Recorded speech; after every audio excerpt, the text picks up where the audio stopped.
क्या हत्या या हत्या के प्रयास के मामलों में अग्रिम जमानत दी जा सकती है?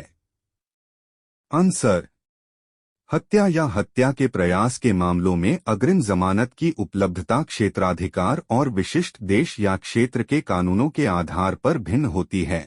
हत्या और हत्या का प्रयास गंभीर आपराधिक अपराध हैं, जिनमें मानव जीवन की हानि या महत्वपूर्ण नुकसान पहुंचाने का इरादा शामिल है। परिणामस्वरूप ऐसे मामलों में अग्रिम जमानत देना चुनौतीपूर्ण और सावधानीपूर्वक विचार का विषय हो सकता है। कई न्यायालयों में हत्या या हत्या के प्रयास से संबंधित कानून अग्रिम जमानत देने पर प्रतिबंध लगा सकते हैं। इसके पीछे तर्क यह सुनिश्चित करना है कि इन गंभीर अपराधों के आरोपी व्यक्ति न्याय से बच न सकें, समाज के लिए खतरा पैदा न करें या जांच में हस्तक्षेप न करें। हत्या या हत्या के प्रयास के मामलों में अग्रिम जमानत देने के निर्णय को प्रभावित करने वाले कारकों में शामिल हैं: अपराध की गंभीरता। अदालतें अपराध की गंभीरता पर विचार करती हैं, खासकर जब इसमें मानव जीवन लेना या ऐसा करने का प्रयास करना शामिल हो। सबूत की ताकत। अदालत आरोपी के खिलाफ सबूत की ताकत का आकलन करती है। यदि अपराध में आरोपी की संलिप्तता का संकेत देने वाले पर्याप्त सबूत हैं, तो अग्रिम जमानत दिए जाने की संभावना कम हो सकती है। भागने का जोखिम। अपराध की गंभीर प्रकृति के कारण अदालत गिरफ्तारी से बचने के लिए आरोपी के भागने की संभावना के बारे में चिंतित हो सकती है।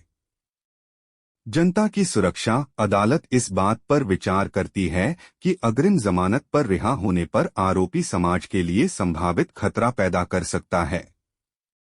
साक्ष्य का संरक्षण। यदि कोई जोखिम है कि आरोपी सबूतों के साथ छेड़छाड़ कर सकता है या गवाहों को प्रभावित कर सकता है, तो अदालत अग्रिम जमानत देने में संकोच कर सकती है। पूर्व आपराधिक रिकॉर्ड। अभियुक्त का आपराधिक इतिहास, यदि कोई हो, अदालत के फैसले को प्रभावित कर सकता है। पीड़ित के अधिकार। हत्या या हत्या के प्रयास के मामलों में अदालतें अक्सर पीड़ित और उनके परिवार के अधिकारों और हितों पर विचार करती हैं। सार्वजनिक हित। गंभीर आपराधिक मामलों में न्याय सुनिश्चित करने के लिए अदालत सार्वजनिक हित पर विचार कर सकती है। हत्या और हत्या के प्रयास के मामलों की गंभीर प्रकृति को देखते हुए संभावित गिरफ्तारी या कानूनी कार्रवाई का सामना करने वाले व्यक्तियों को एक कानूनी पेशेवर से परामर्श लेना चाहिए जो आपराधिक कानून में विशेषज्ञ हो। अग्रिम जमानत से संबंधित कानूनी प्रक्रियाएं, कानून और प्रथाएं एक क्षेत्राधिकार से दूसरे क्षेत्राधिकार में व्यापक रूप से भिन्न हो सकती हैं। एक अनुभवी वकील स्थिति पर लागू विशिष्ट कानूनों और विनियमों के आधार पर मार्गदर्शन प्रदान कर सकता है।